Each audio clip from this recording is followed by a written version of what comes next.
Hello everyone, I am Jyoti Tyagi and you are watching Checkmate. आज हम NCERT series में class 7 chapter 2 inside our earth करेंगे। अगर आपने प्रीवियस चैप्टर नहीं देखा है तो वो आप प्लेलिस्ट में जाके एनसीईआरटी सीरीज क्लास 7 से देख सकते हैं। चैप्टर स्टार्ट करने से पहले मैं आपको फिर से वही मैसेज कन्वे करूँगी जो मैंने फर्स्ट चैप्टर में आपको बोला था कि अगर आप किसी कॉम्पिटिटिव एग्जाम्स की तैयारी कर रहे हैं और आपने अभी तक एनसीईआरटी बुक्स परचेज नहीं करी हैं, so first purchase your NCERT book class 6 से लेके क्लास 12 तक, क्योंकि आप एनसीईआरटी बुक परचेज करेंगे, आप साथ में लेके बैठेंगे यहाँ पर, और जैसे जैसे वीडियो गोइंग ऑन है अगर आप साथ में खुद अपनी बुक में अंडरलाइन भी करेंगे, so that will be beneficial for you. So start करते हैं चैप्टर।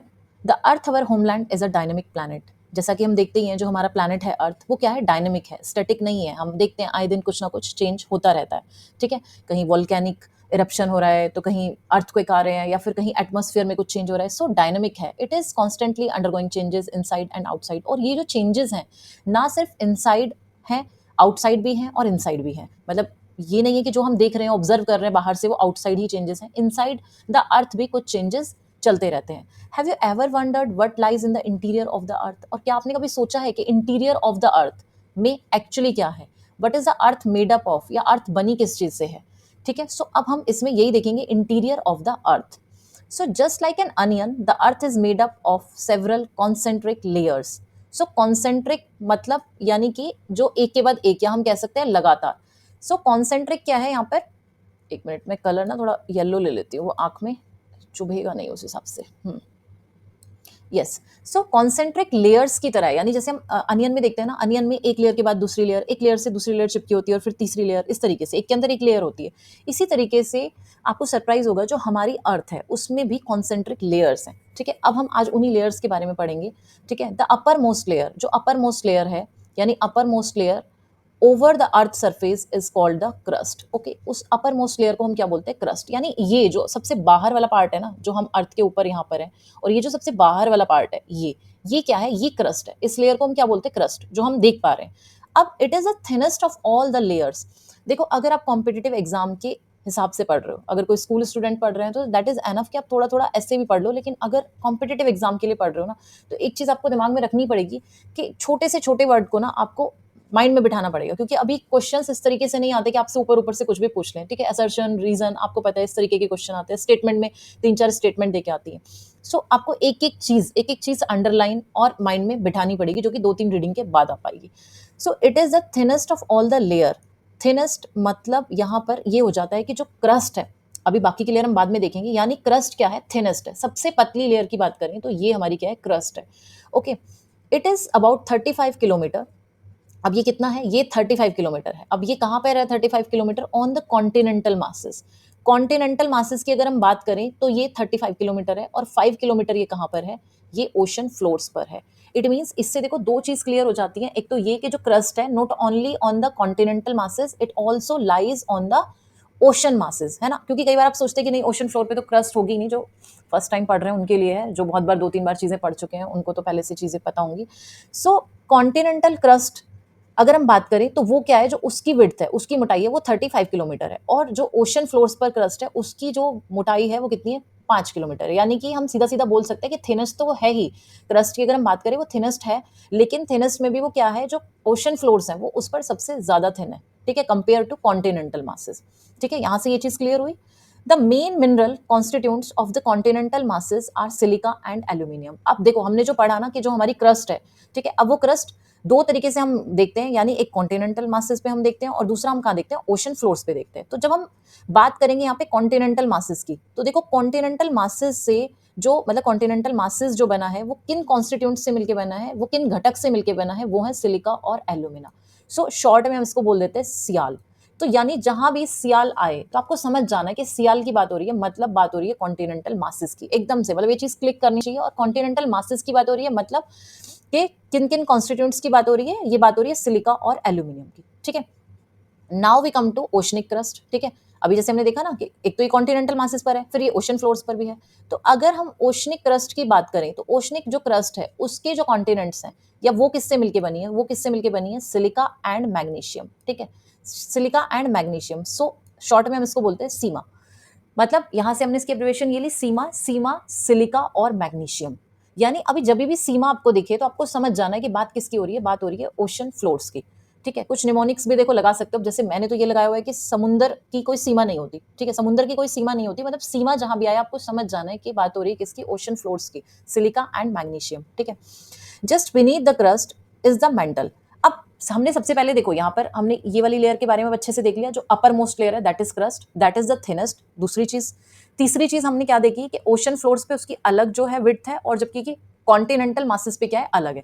कॉन्टिनेंटल मासेस की बात करें तो वहां पर कितनी है, 35 है, जबकि अगर हम ओशन की बात करें तो वहां पर कितनी है, 5 किलोमीटर है। ठीक है, ओशन क्रस्ट की बात करें तो वो सीमा है, मतलब उसको, क्योंकि वो सिलिका और मैग्नीशियम से बनी है, और यहाँ पर वो इसकी कॉन्टिनेंटल की बात करें तो वो क्या है, सियोल है। ठीक है, सिलिका और एल्यूमिनियम से बनी है। ठीक है, यहां तक ये क्लियर हुआ। अब क्रस्ट के बाद हम आए सेकंड लेयर मेंटल पर। ठीक है, अब ये मेंटल जो है, इसकी हम कहें रेडियस या इसकी विड्थ कितनी है, ये जो आपको येलो वाला पार्ट जैसे दिख रहा है, ये इसकी विड्थ है, तो ये कितनी है, ये है 2900 किलोमीटर। ठीक है, just beneath the crust is the mental, और जो मेंटल है उसकी डेप्थ या उसकी विड्थ हम कहें तो वो कितनी है, 2900 किलोमीटर। ओके, सो इनर मोस्ट लेयर, अब हमने सेकंड लेयर पढ़ ली। ठीक है, मेंटल पढ़ ली। अब मेंटल के बाद जो इनर मोस्ट लेयर है, ठीक है, जो थर्ड लेयर है, एक बार पिक्चर में फिर से देख लेते हैं। ठीक है, ये है कोर, ये क्या है, कोर, और ये इनर मोस्ट लेयर है। देखो बेशक से एक चैप्टर में 5 मिनट 10 मिनट फालतू लग जाए, लेकिन उसके बाद ना निचोड़ ये होना चाहिए कि हाँ अब इस चैप्टर से कुछ भी आ जाए सो आप एकदम क्लियर हैं, कोई भी कंफ्यूजन नहीं बचे। सो inner most layer is the core with a radius of about 35 kilometre. यानी अगर हम इनर मोस्ट लेयर की बात करें जो कि कोर है, तो उसकी रेडियस या उसकी विड्थ कितनी हो जाती है, 35 किलोमीटर।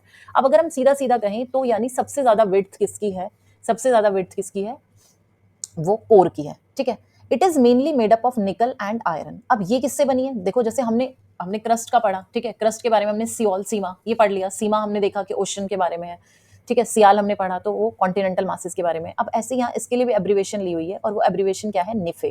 ठीक है, आपको पता ही होगा कि फेरस यूज होता है किसके लिए, आयरन के लिए, क्योंकि ये जो इनर मोस्ट कोर है ये किससे बनी है, निकल और आयरन से बनी है। क्योंकि आपको पता है हैवी जो चीजें होती हैं वो बिल्कुल अंदर जाके इकट्ठी हो गई हैं, तो निकल और आयरन वहां पे हैवी मटेरियल है, और ये निकल और आयरन से बनी है, इसलिए इसको शॉर्ट में क्या बोलते हैं, निफे भी बोलते हैं। ठीक है, निकल एंड फेरस। ठीक है, अब यहाँ पर क्या है, यहाँ पर टेम्परेचर भी बहुत ज्यादा हाई है और प्रेशर भी। ठीक है, हाई टेम्परेचर एंड प्रेशर है। नाउ वी कम टू, एक बार हम वॉल्यूम चेक, इनका वॉल्यूम देख लेते हैं, क्योंकि अभी हमने विड्थ देखी। ठीक है, अब एज अ वॉल्यूम अगर हम देखें एज अ वॉल्यूम, तो सिर्फ क्रस्ट का वॉल्यूम कितना है, सिर्फ 1%। ठीक है, अगर हम क्रस्ट की बात करें तो एज अ होल पूरे अर्थ में देखें हम, तो उसका वॉल्यूम सिर्फ 1% है, एंड 84% जो है वो किसका है, मेंटल का है। यानी सीधी सी बात है कि भाई मेंटल का वॉल्यूम इंटीरियर ऑफ द अर्थ भी ज्यादा है और एक्सटीरियर ऑफ द अर्थ भी ज्यादा है। एक्सटीरियर ऑफ द अर्थ मेरा मतलब यहाँ मेंटल से है।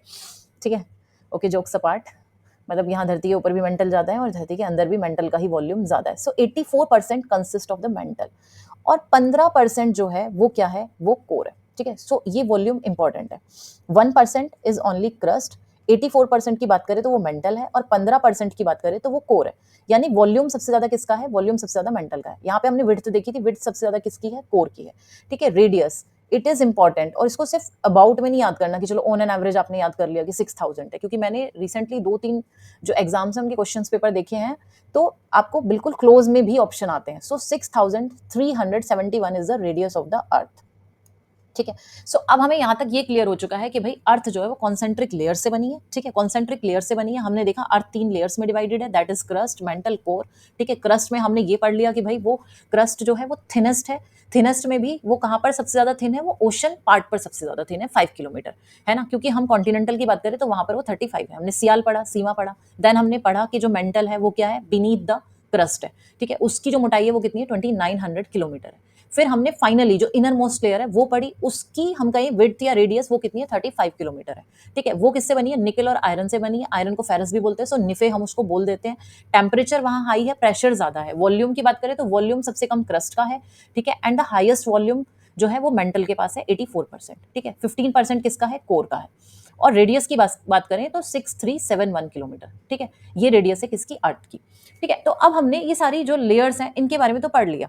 ठीक है, अब आप जो क्रस्ट देखते हो, जो आप क्रस्ट देखते हो, तो वो कहीं ना कहीं कुछ रॉक्स से मिलके बनी है। तो अब हम उन्हीं रॉक्स के बारे में पढ़ेंगे। यानी जो ऊपर वाली अपर मोस्ट लेयर है ना, जो क्रस्ट हम देखते हैं, वो क्या है, the earth's crust is made up of various types of rocks. इन रॉक्स से मिलके वो बनी है। अब ये रॉक्स क्या है? अब सिंपल सी बात है भाई, अगर वो रॉक से मिलके बनी है तो पहला क्वेश्चन यही आएगा, फिर ये रॉक्स क्या है? रॉक्स क्या होते हैं? देखो, नेचुरल मास होते हैं, natural mass of mineral matter, ठीक है, that makes the earth crust is called rock. मतलब simple natural mass of mineral matter and that makes up the earth crust, उसको हम क्या बोल देते हैं? रॉक बोल देते हैं। अब रॉक को हम कहें तो कलर, साइज, टेक्सचर, इन सब के बेसिस पे हमने उसके कुछ टाइप्स बनाए। अब वो टाइप्स क्या हैं? 3 मेजर टाइप्स हैं। 3 मेजर टाइप्स क्या हैं? इग्नियस, ठीक है, सेडिमेंट्री एंड मेटामॉर्फिक, ठीक है, सेडिमेंट्री एंड मेटामॉर्फिक। सो अब वन बाय वन हम इनके बारे में देखेंगे, ठीक है। हमने देखा कि यहाँ पे 3 टाइप की क्या है? रॉक्स हैं। अब हम वन बाय वन इनके बारे में देखते हैं। देखो, सीधी सी बात है, मोल्टन मैग्मा कूल्स, ठीक है। अब जब मैग्मा जो है वो कूल होता है तो वो सॉलिड हो जाता है, और जब वो सॉलिड होता है तो उसके बाद जो रॉक्स बनती है उनको ही हम क्या बोलते हैं? इग्नियस रॉक्स बोलते हैं, ठीक है। इग्नियस रॉक बोलते हैं, और उनको हम प्राइमरी रॉक्स भी बोलते हैं। यानी मैग्मा जब कूल डाउन होता है, ठीक है, और वो कूल डाउन होकर क्या हो जाएगा? सॉलिड होएगा। उस तरीके से जो रॉक बनेगी उसको इग्नियस रॉक बोलते हैं, और इन्हीं रॉक्स को, इग्नियस रॉक्स को ही हम प्राइमरी रॉक्स भी बोलते हैं। फर्दर इन इग्नियस रॉक्स को हम 2 तरीके से, मतलब 2 पार्ट्स में हम कहें तो डिवाइड करते हैं, ठीक है, इग्नियस रॉक्स को। अब वो क्यों करते हैं उसका रीजन भी समझेंगे, क्योंकि उनका जो एक्चुअली बनने का प्रोसेस है वो अलग अलग है। इस बेसिस पे हम उनको इसमें 2 टाइप्स में डिवाइड करते हैं, और वो क्या है? Intrusive rocks and extrusive rocks, ठीक है। अब कैसे? देखो, can you imagine lava coming out from the volcanoes? Okay, lava आपने देखा होगा, मतलब नहीं देखा है अगर कभी कोई वोल्केनिक इरप्शन, मैंने भी नहीं देखा है अभी, बट हाँ, देखने का मन बहुत है जापान जाके। So lava coming out from the volcanoes, lava is actually fiery red molten magma coming out from the interior of the earth. यहाँ से देखो, एक चीज मुझे अभी याद आ गई, पढ़ने पढ़ाने से ही चीजें आती हैं। मतलब ऐसा नहीं है कि देखो मैं अभी आपको यहाँ पर ये चैप्टर पढ़ा रही हूँ तो मैं कुछ नहीं सीख रही हूँ। मतलब मुझे यहाँ से देखो ये चीज याद आई कि एक बार क्या था, आपसे 6-7 ईयर्स पहले की बात है। तो आई हैव नो आइडिया, मतलब मुझे लग रहा था कि लावा और मोल्टन मैग्मा सेम है, मतलब लावा और मैग्मा सेम ही है। और मैं वहां जब इंटरव्यू दे रही थी तब उस दौरान मुझे पता चला कि लावा और मैग्मा क्या है? डिफरेंट है। डीपीएस का इंटरव्यू था एंड दे वर लुकिंग, मतलब वो आपस में एक दूसरे को देख रहे थे और मैं उनको देख रही थी, because of they asked me कि भाई लावा और मैग्मा सेम है, एंड आई सेड कि हाँ वो तो सेम है, उसको जो है लावा को इंग्लिश में मैग्मा कहते हैं। अभी जब मैंने घर आके इस पे सर्च करा, देन आई फाइंड आउट कि लावा क्या एक्चुअली, जब तक वो अंदर है, जब तक वो अंदर है तब तक वो मैग्मा है, ठीक है, जब तक वो अंदर है तब तक वो मैग्मा है, और जब वो बाहर आ जाता है, ठीक है, वोल्केनिक इरप्शन के दौरान जब वो बाहर आता है तो वो लावा है, ठीक है, ये चीज ध्यान रखना। सो मतलब सीखते सीखते ही सीखेंगे, कब कुछ आप मेरे को सिखा दो, कब मैं आपको कुछ सिखाऊं, मतलब कहीं ना कहीं से हम कुछ ना कुछ सीखते ही है। So when this molten lava comes on the earth surface, ठीक है, अब जब ये लावा जो है वो अर्थ के सरफेस पे आ रहा है, ठीक है, अर्थ के सरफेस पे आके रैपिडली कूल्स डाउन। क्यों? क्योंकि देखो, अब अगर वो बाहर आ रहा है ऑब्वियसली, तो बाहर आके तो रैपिडली कूल होगा ना, क्योंकि बाहर बहुत सारी चीजें हैं ठंडा करने के लिए, हवा है, ठीक है। सो रैपिडली कूल डाउन होता है, और रैपिडली कूल डाउन होने के बाद जब ये सॉलिड होता है तो इस तरीके से जो रॉक फॉर्म होती है उसी को हम क्या बोलते हैं? एक्सट्रूसिव इग्नियस रॉक, ठीक है। एक्सट्रूसिव इग्नियस रॉक मतलब यानी सिंपल सा है कि जब लावा जो है वो क्या हो रहा है? ठंडा हो रहा है on the surface of the अर्थ, ठीक है, तो वहां पर सरफेस ऑफ द क्रस्ट, तो वो क्या हो रहा है? उस तरीके से जो रॉक फॉर्म हो रही है वो क्या है? एक्सट्रूसिव इग्नियस है, और लावा लावा जो है वो रैपिडली कूल हो रहा है, ठीक है। अब यहाँ पर एक और इंपॉर्टेंट चीज हो जाती है कि जो इस तरीके से एक्सट्रूसिव इग्नियस रॉक्स बन रही है ना, यहाँ पे ये क्या होती है? बहुत फाइन ग्रेन्ड स्ट्रक्चर होती है। अब ये फाइन ग्रेन्ड क्यों होती है? क्योंकि देखो रैपिडली कूल होता है, बहुत जल्दी कूल होता है, तो जो ग्रेन्स होते हैं वो बहुत फाइन होते हैं, वेरी फाइन होते हैं, ठीक है। अब एग्जाम्पल क्या है इस तरीके की रॉक्स का? एग्जाम्पल है बेसाल्ट। बेसाल्ट आपने सुना भी होगा, जो हमारा डेक्कन प्लेट्यू है ना, डेक्कन प्लेट्यू, वो किससे बना है? वो इसी टाइप की रॉक से बना है, बेसाल्ट रॉक से, ठीक है। अब ये तो हो गई एक्सक्लूसिव की बात, क्योंकि अभी हमने बात करी ना, जो हमारी प्राइमरी रॉक्स हैं या इग्नियस रॉक्स हैं वो 2 टाइप्स में बटी हुई है। The second one is intrusive. अब क्या है भाई, अब ये लावा बाहर नहीं आएगा, इट मीन्स अब बात हो रही है मैग्मा की। सो मैग्मा कूल डाउन, ठीक है। अब ये magma cools down deep inside the earth, बाहर नहीं आएगा, अंदर ही कहीं अर्थ के, ठीक है, क्या हो जाएगा? ये ठंडा हो जाएगा। अब जब ये वहां इनसाइड द अर्थ, ठीक है, ये क्या होगा? कूल डाउन होगा। सो इस तरीके से जो रॉक फॉर्म होगी उसको हम बोलेंगे इंट्रूसिव। सो ठीक है, नाम से भी पता चल रहा है इंट्रूसिव मतलब जब magma cool down inside the earth, so that type of rock is called intrusive igneous rock. अब ये इसमें जो मेन है अंडरलाइन करने वाली चीज वो क्या है कि यहाँ जो जिस तरीके की ये बनेंगी ना, वो होंगे लार्ज ग्रेन्स, ठीक है, यानी कि इंट्रूसिव में लार्ज ग्रेन होंगे, क्योंकि क्या होगा?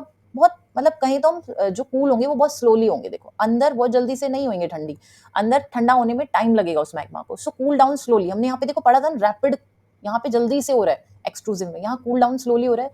सो लार्ज ग्रेन्स बनेंगे। इंपॉर्टेंट टर्म्स हैं ये छोटे छोटे, क्योंकि हम बहुत रनिंग में जब पढ़ के निकल जाते हैं, लाइक हमें स्कूल की तरह आदत होती है यार बना के लिख देंगे, बट नो, क्योंकि ये एमसीक्यू बेस्ड क्वेश्चंस हैं, ये कॉम्पिटिटिव एग्जाम्स के क्वेश्चन है, एक एक वर्ड को पकड़ के उसी से क्या होगा क्वेश्चंस बनेंगे।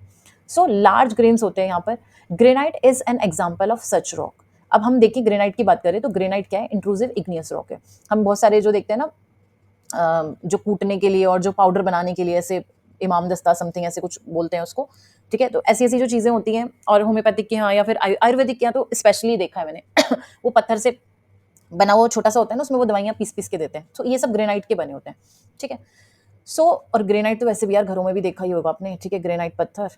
सो रॉक्स, अच्छा हम यहाँ से ना एक बार इनका ओरिजिन भी देख लेते हैं इन वर्ड्स का। इग्नियस की बात करें तो ये एक लैटिन वर्ड है, इग्निस, दैट मीन्स फायर, ठीक है, क्योंकि हम देखते ही है वो किससे बन रहा है, लावा से बन रहा है, मैग्मा से बन रहा है, ये वाली जो रॉक्स है, ठीक है। Sedimentary, sedimentary again the Latin word, and sedimentum, मतलब सेडिमेंट्री जो है वो लैटिन वर्ड सेडिमेंटन से लिया गया है, और उसका मतलब होता है सेटल डाउन, ठीक है। मेटामॉर्फिक क्या है, ये ग्रीक वर्ड है। अब ये ध्यान रखना, इग्नियस सेडिमेंट्री दोनों लैटिन वर्ड है, बट मेटामॉर्फिक की हम बात करें तो ये एक ग्रीक वर्ड है, मेटामॉर्फोज, ठीक है। मेटामॉर्फोज एक ग्रीक वर्ड है, उसी से ये लिया गया है, and that means change of form, क्योंकि हम बाद में भी फर्दर देखेंगे मेटामॉर्फिक क्या होता है एक रॉक से दूसरे रॉक में जब वो फॉर्म चेंज होती है तभी ये मेटामॉर्फिक रॉक्स बनती है, ठीक है। Now we come down.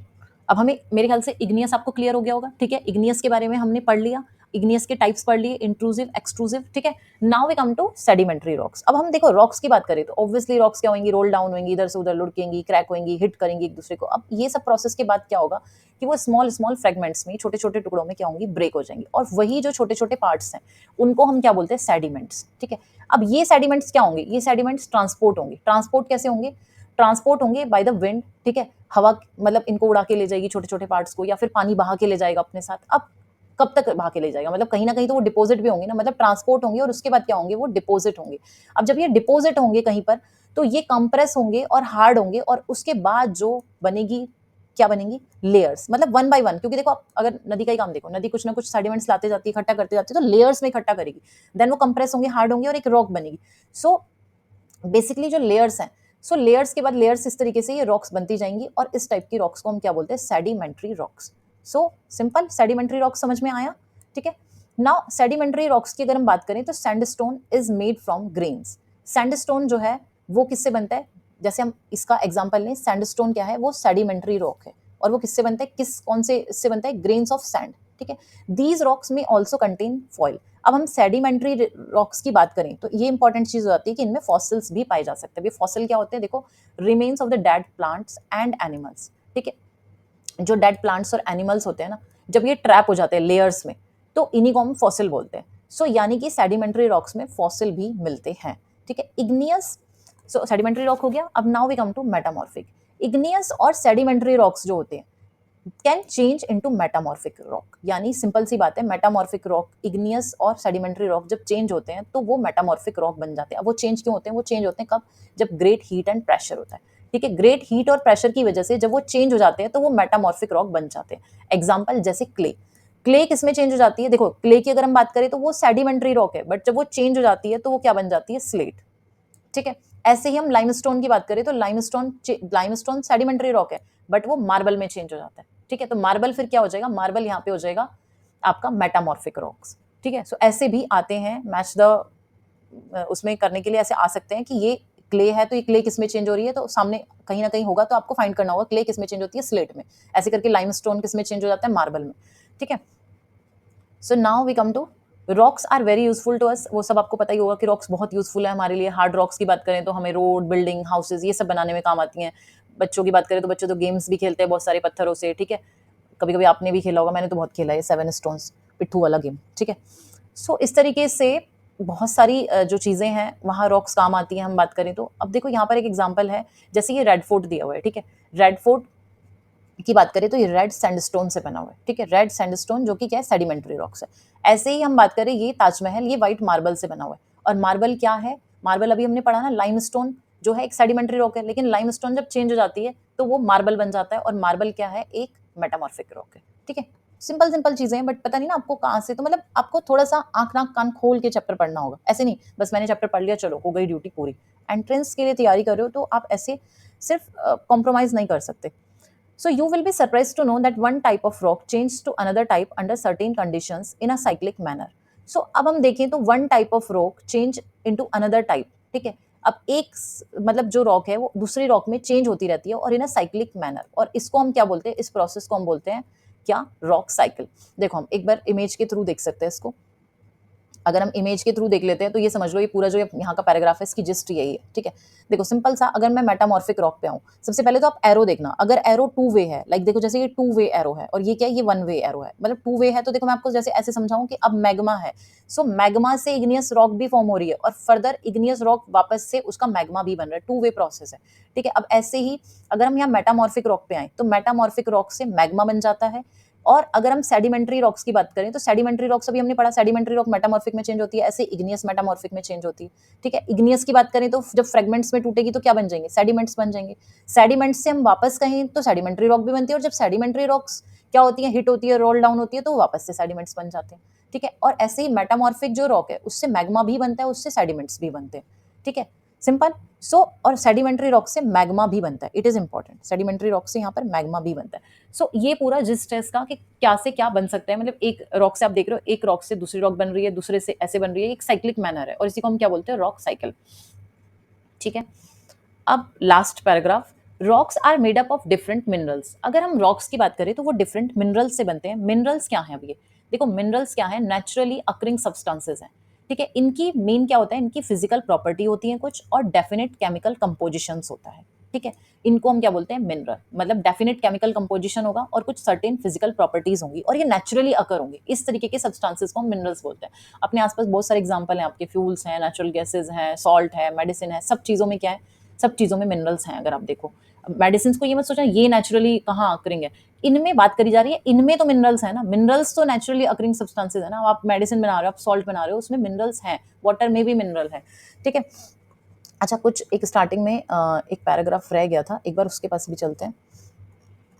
Yes, हाँ, हियर इज द ये शॉर्ट क्वेश्चन। देखो deepest mine in the world is in south Africa. South Africa की अगर हम बात करें तो वहाँ अभी तक की सबसे डीपेस्ट माइन है और वो कितना है, सिर्फ 4 kilometre. So it's a surprise, मतलब जहाँ अभी हमने पढ़ा था कि जो अर्थ की रेडियस है ना 6371 किलोमीटर, यानी पूरे आप अर्थ के यहाँ अगर पहुँचना चाहो तो आपको 6371 किलोमीटर का गड्ढा खोदना पड़ेगा। और अगर हम बात करें अभी तक हम सिर्फ एक 4 किलोमीटर का गड्ढा खोद पाए, यानी अगर हम बात करें हम ऊपर तो सीधा सीधा बात है कि हम एटमॉस्फेयर में तो फिर भी ऊपर तक जा रहे हैं और स्पेस तक जा रहे हैं, लेकिन एक्चुअली दिस इज टफेस्ट कि हम अंदर अर्थ के इंटीरियर में सिर्फ 4 किलोमीटर 6 किलोमीटर से नीचे जा ही नहीं पाए, क्योंकि पॉसिबल ही नहीं है, ठीक है। एक 6 किलोमीटर का डीप होल हमने सिर्फ वो किया है डग, और साउथ अफ्रीका में क्या है, डीपेस्ट माइन है, ठीक है। सो मेरी एडवाइस ये भी है कि आप ना एक बार एक्सरसाइज के क्वेश्चंस भी जरूर देख लिया करो, ठीक है। बेशक से कॉम्पिटेटिव एग्जाम्स की तैयारी करो, you are not a school student, but एक बार एक्सरसाइज क्वेश्चंस भी देखा करो, ठीक है। So thank you. आपको चैनल पसंद आया तो please do like and subscribe, thank you.